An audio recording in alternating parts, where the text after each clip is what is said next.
नाम लेके आपको बताती हूं कि असलियत क्या है उत्तर प्रदेश की। और वो माहौल आपको कन्नौज के ब्रजेश पाल बयां कर रहे हैं। उन्होंने भी आत्महत्या कर ली थोड़ी देर पहले और अपनी सारी डिग्रियां जला दी और आत्महत्या करते वक्त एक नोट लिख दिया। मैं इसका समर्थन नहीं करती हूं। नोट लिखा, इन डिग्रियों का फायदा क्या जब नौकरी नहीं मिल रही है। असलियत में लोग ये पूछ रहे हैं कि नौकरियां कहां है। 7 साल बाद प्रक्रिया आई थी भर्ती की पुलिस कांस्टेबल की, उसमें भी पेपर लीक हो जाता है। जब वो युवा भारत जोड़ो न्याय यात्रा की गाड़ी पर चढ़ के फपक फपक के रोने लगता है, उसकी बेबसी है। वो थक गया है उस सिस्टम से जो उसको नौकरी नहीं दे रहा है, झूठा दिलासा और झूठे जुमले दे रहा है। बढ़ता बढ़ता गया और जब उपचुनाव गाजीपुर में घोषी का हुआ तो बीजेपी वहां जाके घुस गई। जिन किसानों को आप नक्सलवादी और आतंकवादी कह रहे हैं, जिन किसानों पर आप ड्रोन से ढूंढ ढूंढ कर आंसू गैस के बम के गोले छोड़ रहे हैं, आप एक नहीं आप 100 बार बूथ मैनेज कर लीजिए। जब जनता बदलाव करना चाहती है तो उखाड़ फेंकती है। कोई भी सरकार किसानों के साथ बर्बरता कर कोई चुनाव नहीं जीत सकती है। यह बात मैं डंके की चोट पर कहती हूं।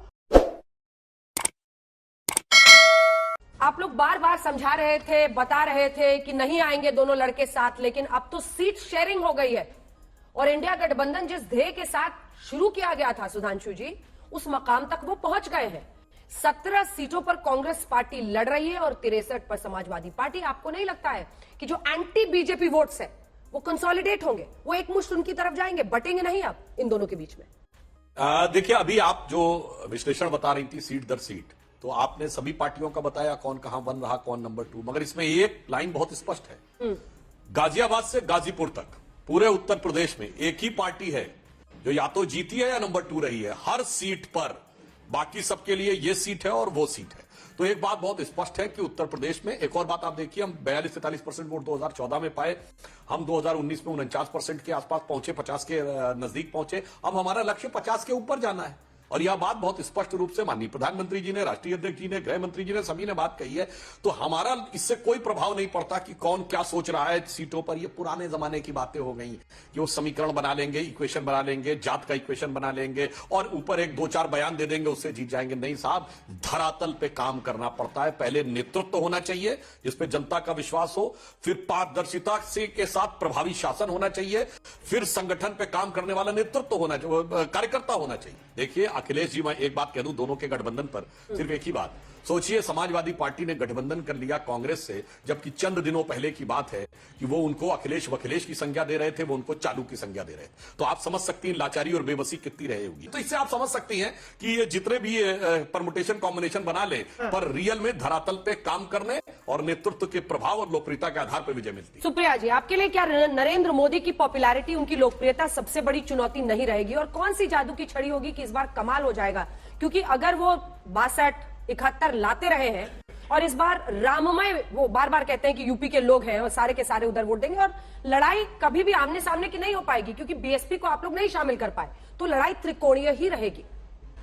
बड़ी अजब सी बात है, बीएसपी और एसपी की अलायंस में 2019 लड़ा गया। यह सच है कि बहुत ज्यादा वोट ट्रांसफर नहीं हुआ, नहीं तो इससे कहीं ज्यादा सीटें आती।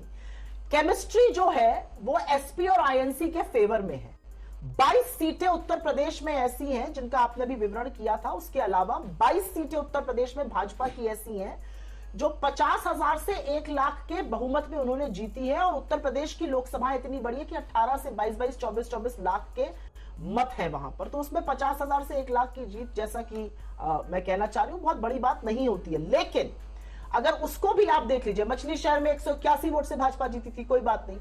जो अभी सीटें अनाउंस हुई हैं, 17 हमारे साथ, उसके पहले जो सपा ने करी और एक जो चंद्रशेखर जी के लिए है, करीब 42 सीटें अनाउंस हुई हैं, 48 सीटें। वो सारी सीटों में ऑपोजिशन को एज है और इसलिए एज है। मैं एक छोटा सा नाम लेके आपको बताती हूं कि असलियत क्या है उत्तर प्रदेश की। और वो माहौल आपको कन्नौज के ब्रजेश पाल बयां कर रहे हैं। उन्होंने अभी आत्महत्या कर ली थोड़ी देर पहले और अपनी सारी डिग्रियां जला दी और आत्महत्या करते वक्त एक नोट लिख गया। मैं इसका समर्थन नहीं करती हूं। नोट लिखा, इन डिग्रियों का फायदा क्या जब नौकरी नहीं मिल रही है। लखनऊ के इको गार्डन में आरओ के लोग अभी तक पिट ही रहे थे प्रदर्शन करते हुए। अब पुलिस कांस्टेबल की जो भर्ती में पेपर लीक हो गया, वो लोग भी पिट रहे हैं। आपके चैनल ने इस बात को प्रखर तरीके से उठाया है, उस बात का साधुवाद। तो उत्तर प्रदेश में जो दिखाने की कोशिश हो रही है भारतीय जनता पार्टी के द्वारा और जो असलियत ग्राउंड पर है, उसमें बहुत भिन्नता है। असलियत में लोग ये पूछ रहे हैं कि नौकरियां कहां है। 7 साल बाद प्रक्रिया आई थी भर्ती की पुलिस कांस्टेबल की, उसमें भी पेपर लीक हो जाता है। आज ये कहेंगे हम 80 करोड़ लोगों को फ्री का राशन देते हैं। उत्तर प्रदेश के लोग कह रहे हैं फ्री के राशन की नौबत क्यों आ रही है, कहां है रोजगार, क्यों इतनी है महंगाई, क्यों इतनी है आर्थिक असमानता। जब वो युवा भारत जोड़ो न्याय यात्रा की गाड़ी पर चढ़ के फपक फपक के रोने लगता है, उसकी बेबसी है। वो थक गया है उस सिस्टम से जो उसको नौकरी नहीं दे रहा है, झूठा दिलासा और झूठे जुमले दे रहा है। ये उत्तर प्रदेश की असलियत है। वोट शेयर चाहे देख लीजिए और चाहे आप केमिस्ट्री ऑन द ग्राउंड देख लीजिए, बहुत बड़ा झटका भारतीय जनता पार्टी को त्रिकोणीय उत्तर लड़ाई प्रदेश पर में मेरा मिलेगा सवाल था और सुप्रिया वहीं से जी। सुप्रिया दिल्ली जी, की तकदीर और तस्वीर दोनों बदल त्रिकोणीय जाएगी। लड़ाई, मायावती जी तो साथ में नहीं है, ऐसा तो बिल्कुल, है नहीं कि आपने उनका अच्छा सवाल सफाया पूछा। हो गया। हाँ, इस पर जवाब नहीं मिला, छोटा सा बहुत अच्छा सवाल आपने पूछा। नहीं, बिल्कुल नहीं, बिल्कुल नहीं, बिल्कुल नहीं। मायावती जी का बिल्कुल सफाया नहीं हो गया आपके अकॉर्डिंग, लेकिन आप जाकर ग्राउंड पर देख लीजिए। मैं मायावती जी का बहुत आदर करती हूं और इसलिए आदर करती हूं क्योंकि उनका जो राजनीतिक उत्थान है वैसा कम लोगों का होता है। कम लोग इतने शोषित वंचित समाज से आके इस शीर्ष शिखर पे पहुंचते हैं। लेकिन आज बहन जी को इस बात का जवाब देना है कि आप किसके साथ खड़ी हैं। आप उन लोगों के साथ खड़ी हैं जिनके हक का हनन जो संविधान से निहित है लगातार हो रहा है, या आप सत्ता पक्ष के साथ खड़ी हैं। मुझे लगता है जो बहन जी का वोटर है वो समझ चुका है कि उसकी लड़ाई जो है वो इंडिया गठबंधन लड़ेगा, उसकी लड़ाई हम लड़ेंगे, उसकी लड़ाई मायावती जी नहीं लड़ पा रही हैं। पूरे सम्मान के साथ मैं कहती हूं वो विक्षुब्ध है और वो नाराज है उनसे। वो त्रिकोणीय मुकाबला जो आपको त्रिकोणीय लग रहा है वो होगा नहीं त्रिकोणीय, बिल्कुल द्विपक्षीय लड़ाई रहेगी और एज हमारे पास है इस बार। ठीक है, अनुराग भदौरिया जी, आपको क्या लगता है त्रिकोणीय लड़ाई नहीं रहेगी क्या पूरी तरह से? और पिछली बार उनको ज्यादा फायदा हो गया था, 10 सीटें मिल गई थी और समाजवादी पार्टी को 5, इसीलिए क्या इस बार आप लोगों ने बहुत इंटरेस्ट नहीं दिखाया बीएसपी को इधर लाने में? देखिए, अगर आप 2022 का चुनाव लेंगे तो समाजवादी पार्टी और भारतीय जनता पार्टी आमने सामने लड़ी थी। बीएसपी लड़ नहीं पाई थी। बीएसपी की एक सीट बहुत मुश्किल से आई थी और समाजवादी 121 सीटें लेके आए थे। 36% वोट समाजवादियों का था।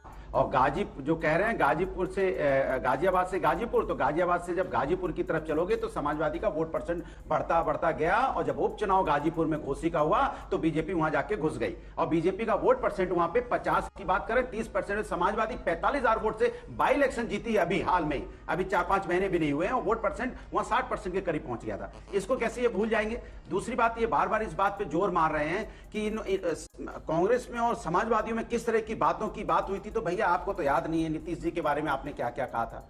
हम तो शब्दों का इस्तेमाल भी नहीं कर सकते जो जो आपने नीतीश जी के बारे में कहा था, लेकिन आपको डर था ना, हार का डर सता रहा था ना। इतना सब कुछ कहने के बावजूद भी आप जाके हाथ जोड़ के नीतीश बाबूजी आइए हमारे साथ, जो कुछ कहा दिया माफ कीजिए, आइए किसी तरह हमको जीतना है, यही तो आपके साथ है ना। तो आप अपनी बातों में से उलझे रहते हैं कि आपको खुद नहीं पता चलता आप क्या बोलते जा रहे हैं। अब चूंकि जो चुनाव होने जा रहा है वो राष्ट्र के मुद्दों पर होगा, वो देश के मुद्दों पे होगा। महंगाई, बेरोजगारी जैसे भी चर्चा कर रहे थे कि अभी भी 69,000 शिक्षक भर्ती लोग आज तक बैठे हैं, आप लाठियां मार रहे हैं उनको न्याय नहीं मिल रहा है।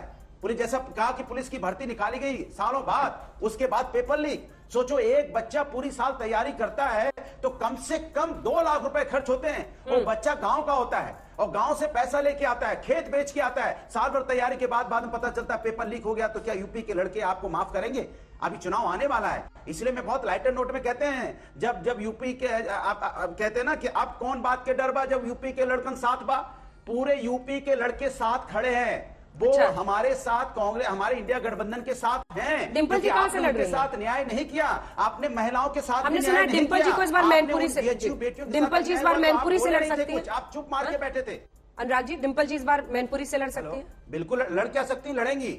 भाई समाजवादी पार्टी इस बार भारतीय जनता पार्टी, मैं आपको बता रहा हूं, आपको लग रहा होगा अभी कि मैं ऐसे ही बोल रहा हूं, मैं कह रहा हूं इस बार भारतीय जनता पार्टी को खोजना पड़ेगा कि कहां पे उनको लड़ भी रहे हैं कि नहीं लड़ रहे हैं। नहीं, मैं तो इसलिए पूछ रही थी कि आपको उनके लिए सेफेस्ट सीट ही खोजनी पड़ती है, बावजूद इसके पिछली बार फिसल गया था मामला, वो हार गई थी पिछली बार। अच्छा, ये बात सेफेस्ट सीट आपने डिंपल यादव जी को दिया है तो अच्छा, तो आप इस बात को मानते हैं ना कि समाजवादी इतना काम करते हैं कि सेफेस्ट सीट भी बना लेते हैं। आप बदायूं को सेफेस्ट सीट बोलते हैं, मैनपुरी को भी बोलते हैं, कन्नौज को भी बोलते हैं, आजमगढ़ को भी बोलते हैं, जौनपुर को भी बोलते हो, बदायूं को भी बोलते हैं, मुरादाबाद को भी बोलते हो, संभल को भी बोलते हो। और पिछले चुनाव में क्या हुआ कि डिंपल जी भी चुनाव हारी और राहुल जी भी चुनाव हारे। तो यथार्थ यह है कि हम जिस दिशा में आगे बढ़ रहे हैं, हम सबका साथ सबका विकास के साथ चल रहे हैं और ये टुकड़े का जोड़ जोड़ के जो जिक्सा पजल होती है ना कि ऐसे बना के कुछ हमारा हो जाए। तो भाई वोट और सीट और चुनाव का परिणाम और आपस का घमासान, सारी बातों को देख लीजिए तो बिल्कुल स्पष्ट एक चीज नजर आती है कि भाई सपा और कांग्रेस, ये इससे पहले भी और एक बिंदु और कह देना चाहता हूं, इन्होंने कहा बड़ा सामाजिक न्याय की बात सपा करती थी, ये दलितों का रिजर्वेशन इन प्रमोशन किसने खत्म किया था? सपा की सरकार ने खत्म किया था ना। ये दलित उत्पीड़न एक्ट के ऊपर डायल्यूशन किसने किया था? सपा की सरकार ने आके किया था ना। और स्टेट गेस्ट हाउस कांड में जिसमें मायावती जी का बाकायदा कोर्ट में दिया हुआ बयान है कि समाजवादी पार्टी के गुंडे, मेरा शब्द नहीं हो, मेरी जान लेना चाहते थे। तो ऐसा नहीं है, सबको सबने देखा है कि पिछले 30 साल का टोटल आधार देख लीजिए और मोदी जी के आने के बाद को उभार देख लीजिए। ऐसा है अंजना जी, सुधांशु जी कुछ शब्दों का चयन करते करते कह गए इधर उधर के टुकड़े लोग जोड़ रहे हैं। भाई आप भी कुछ टुकड़े जोड़ लीजिए। क्या हो रहा है आरएलडी के साथ, क्या हो रहा है जेजेपी के साथ, क्या हो रहा है जेडीयू के साथ, क्या हो रहा है एलजेपी के साथ, क्या हो रहा है जेडीएस के साथ। अरे 38 का कुनबा तो आपने भी जोड़ा है। आप भी तो अपनी कोई सीट वीट शेयरिंग करते हुए दिखाइए। सुनने में आ रहा है बड़ी टक्कर मची हुई है, उस पर भी 2 शब्द बोलिए। अंजना जी, आपने मुझसे पूछा कि बिहार में जो एक यूनिटी ऑफ जो ऑपोजिशन थी, इंडेक्स ऑफ ऑपोजिशन यूनिटी, उसके तहत जीत हुई। देखिएगा इस बार उत्तर प्रदेश का चुनाव, और ये मैं किसी कारण से कह रही हूं, उत्तर प्रदेश का चुनाव कोई अकेला किसी खो में रहकर चुनाव नहीं होने जा रहा है, पूरे देश में चुनाव होगा। जिन किसानों को आप नक्सलवादी और आतंकवादी कह रहे हैं, जिन किसानों पर आप ड्रोन से ढूंढ ढूंढ कर आंसू गैस के बम के गोले छोड़ रहे हैं, जिस 7वें किसान की आज शहीदी हुई है वहां पर, जिस 21 साल के शुभकरण सिंह की हरियाणा की पुलिस की बर्बरता से हत्या हो गई, आज मुद्दा यह है, आज मुद्दा यह है कि सत्यपाल मलिक जो यूपी का बेटा है, जब वो खड़ा होकर आपसे सवाल पूछता है तो आप उसके यहाँ रेड करा देते हैं। आज सवाल यह है कि किसानों को एनएसए के लॉ सेट के अंतर्गत मुकदमा किया जाएगा और उनके घर पे कुर्की के कागज लगाए जाएंगे, ढूंढ ढूंढ कर उनको पीटा जाएगा, बोरियों में भर के उनको हरियाणा की पुलिस ले जाएगी। अंततोगत्वा ये सारी बातें एक तरफ है, असलियत यह है कि इस देश के जो मुद्दे हैं उनसे ध्यान भाजपा हटाना चाहती है। आप एक नहीं, आप 100 बार बूथ मैनेज कर लीजिए, जब जनता बदलाव करना चाहती है तो उखाड़ फेंकती है, ये याद रखिएगा आप। और यही होगा इस बार। किसानों के खिलाफ जो आप कर रहे हैं, जो बेरोजगारों के खिलाफ षड्यंत्र कर रहे हैं, और जो इस देश में लोकतंत्र की आपने त्राहिमाम मचा दिया है। मैं 2 चीजें इस पर बोलना चाहती हूं और ये बोलनी जरूरी है, 30 सेकंड में ये बात मैं बोल के खत्म कर लूंगी। आज की तारीख में सुप्रीम कोर्ट कहता है इलेक्टोरल बॉन्ड जो है वो बिल्कुल खराब चीज है, लोकतंत्र के लिए खतरा, उसको खत्म किया जाए। चंडीगढ़ के मेयर के चुनाव में महज 36 वोट में आपकी सारी असलियत खुल के सामने आ गई, सबको पता चल गया अनिल मसीह का मसीहा कौन था। असलियत एक ये भी है कि कल आपकी प्रवक्ता ने, आम आदमी पार्टी की प्रवक्ता ने खुलासा किया कि उनके ऊपर बीजेपी ने कितना प्रेशर बनाया कि आप इंडिया गठबंधन में ना रहिए। आप इन सब चीजों से कुछ लोगों को डरा सकते हैं, कुछ लोगों को धमका सकते हैं। देश की जनता के सामने इस समय आप मोर्चा लेके खड़े हैं।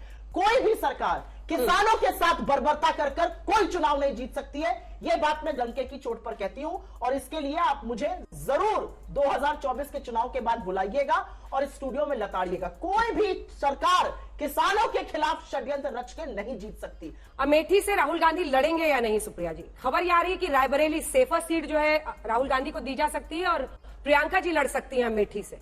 कुछ बताइए, आप तो सोशल प्लेटफॉर्म्स की भी चेयरपर्सन है कांग्रेस पार्टी में।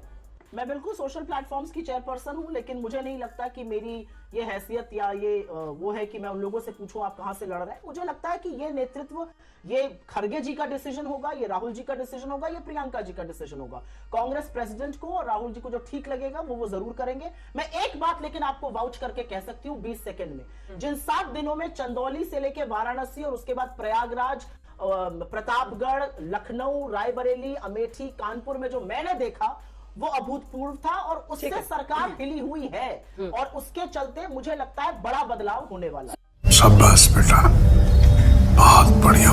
खत्म। अब बताइए मैं क्या करूंगा? एक बहुत सिंपल सी टिप आपके साथ शेयर करती हूँ। अपने हाथ को इस तरीके से रखिए। If you look at this from your side, आपका लेफ्ट हैंड आपको बी के जैसे दिखेगा और राइट हैंड आपको डी के जैसे दिखेगा। B and D. बी को थोड़ी मदद रखिए। वे मैं थो तेरा मन पर